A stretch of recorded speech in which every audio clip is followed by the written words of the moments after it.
Karen, what about from a franchise owner? Who do you think is your ideal franchise owner? What are some of those traits?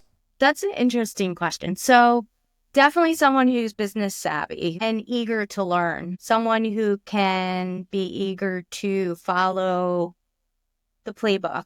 That's part of franchising. You don't want someone going rogue on you. You want someone to Right. do that. If they have the healthcare background or the construction background, that's really awesome. There are certain states that it's a bit of a challenge because of home improvement contract construction laws. Some of them you basically need to be able to write a check and have a heartbeat. And other ones you actually need to have had experience in construction in order to get that home improvement contractor license. Okay. Oh, and there's ways to do it, hiring people as opposed to coming in with experience. But if someone was into construction and wanted to do this, it might be easier for them in certain states like that. Having the healthcare background would be awesome too, because they'll be, have more, there'll be a lot more support with the knowledge and understanding the healthcare behind it. But again, during the training, we're going to teach all of that. So whether they do have that or not, it's not a deal breaker. And then just someone who, we keep telling people call us sometimes and they think of it's going to be like a side hustle. And we're like, no, we want someone who all in, Good for full you. time. And, if they want to dabble with some work on the weekends, that's fine. But Monday through Friday, full week, that's what they have to be in. And someone who has capital or ability to get the capital. You don't want someone who's struggling, and not buying marketing supplies because they're nervous about the credit card bills. It only works if they have the capital to spend the money. You need the tools, you need the inventory. We also do rentals as well as purchases of our ramps and straight stair lifts. So what happens with that is there's a lot, it takes more time to recoup the cost with rentals. So someone who's starting the business does need to be able to have the capital to withstand that time period where you're increasing your amount of rental fleet. Okay. So, but yeah, and most importantly, someone who is kind and compassionate and sympathetic to people with who are older and people with disabilities. I actually went as far as having a discovery day once with somebody. And after 5 hours in our office, he sits back and he's like, I don't think I want to work with old and sick people. Like, I was like, you've got to be kidding me. Wouldn't you think that you would realize this at the beginning? So, Right. yeah, that's the most important because Karen, you dodged a bullet. Yes, I did. As a franchisor, that's amazing. I'm so glad that person came to that realization before they move forward with you. Exactly. So those are all the traits kind of that we're looking for. And again, hiring people can, help with if they're lacking in any of those. Okay, so if I'm a franchisee, my job, I've got to get contractors lined up so they can actually do the work. Am I networking though in the community? I'm going to hospitals, I'm going to physical therapy offices. I'm trying to get the name out. So my GreedLight Mobility is the people who they call when they need that patient to come home to get the work done. Is that sort of my role in day to day? Yes, we want the owners to be growing the business, and that means doing the marketing visits. Obviously, all the typical administration needs to be done too, the accounting and all that. But Sure. we want the owners to be out there growing the business. So possibly doing the evals if they have the bandwidth for that and to learn it if they don't have the healthcare background, or hiring the right people to learn how to do the home evals.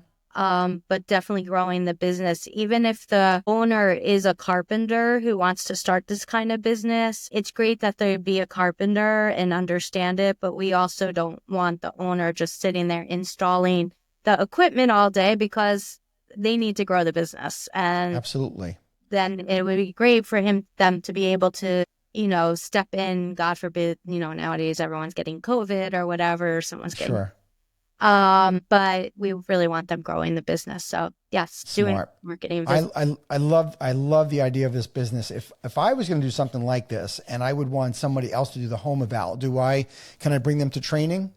Oh, Do yes. they do a Yes, home evaluation? they can. Yeah, definitely they could come for training and go out with our home evaluators. I think that's super important. Tell me about the investment range for the franchise. So it's 160,900 to 265,750. Okay. Those are newer numbers. We're revising our FDD right now, so those are our newer numbers. We wanted to put in extra funding.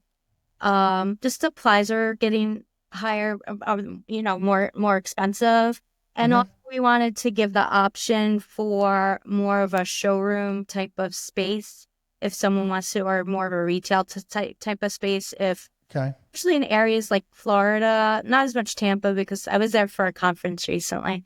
But there are a lot of multi-level homes there. But we work best in an area with multi-level homes and suburban areas. And a lot of the Florida regions don't have as many multi-level homes, but there's a lot of other pieces of equipment that the folks in those territories need. So Mm-hmm. more of a retail kind of space might be more beneficial for those people. So we added some extra funding in there for those kind of spaces. Is that why there's a range of the $100,000 difference? Yes. Yes. Okay. Yes. And also just we found like warehouse space and payroll across the country are so different. It's like night and Mm-hmm. day in different areas. And some people can just do this by having storage units from the beginning and other people having their own spaces. Like we have commercial flex space, that type of space. And then, if you wanted to go and do retail, you could do that as well.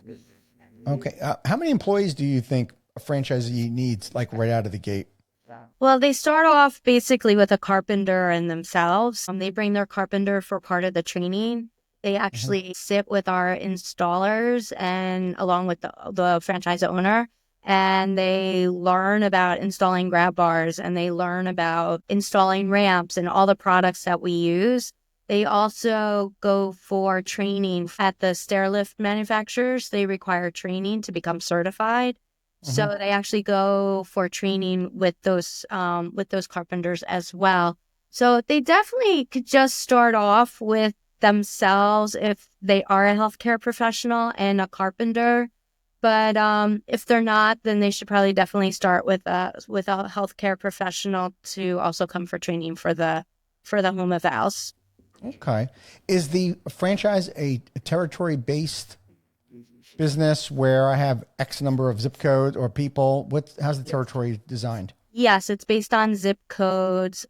It's now we're having it from 400,000 to 800,000 people. And Mm-hmm. we're actually mapping out the whole country, and we're going to have specific territories based on the demographics that we feel would be supportive to support this type of business. Yeah. So as I said, older adults, multi-level homes, Mm-hmm. middle to upper income levels. Although with Medicaid, there's a lot of business to be had with Medicaid. Sure. And then also we want to have referral sources nearby too, so that the franchisees have places to create those relationships with the referral source. Mm-hmm. Cameron, what's been your biggest surprise since franchising your business in the last, 10 years now? Our biggest surprise was once we got our franchisees in for training, how our local business was just set up so perfect to train the franchisees. Because we have everyone at hand. As I said, our community liaison, one day they went out with her to do the visits. They sit in our office to do the intakes. Like I said, they go out with our installers. Everyone was at our fingertips. And Mm-hmm. what else was really exciting is our staff really rose to the occasion. They did such an incredible job educating our franchisees and encouraging them and making Mm-hmm. them feel good. It's very scary buying a business, and Yeah. for them to shine and show, look, this works. They're not just talking about it. This works. I just went to someone's home and I sold a stair lift and a ramp and a grab bar. Mm-hmm. So I think wonderful. that was our biggest surprise, was how perfect this local business intertwined with the franchise system. Thank you for tuning into the Emerging Franchise Brands podcast. For additional insights, guest applications, and to stay connected, visit us at efbpodcast.com. The Emerging Franchise Brands podcast is for entertainment purposes only, and the views expressed do not necessarily represent those of Emerging Franchise Brands, its host Frank Fiume, or Emerging Franchise Group, LLC. Any discussed franchise or investment opportunity requires thorough investigation, obtaining proper disclosure documents, and expert consultation before making any investment decisions.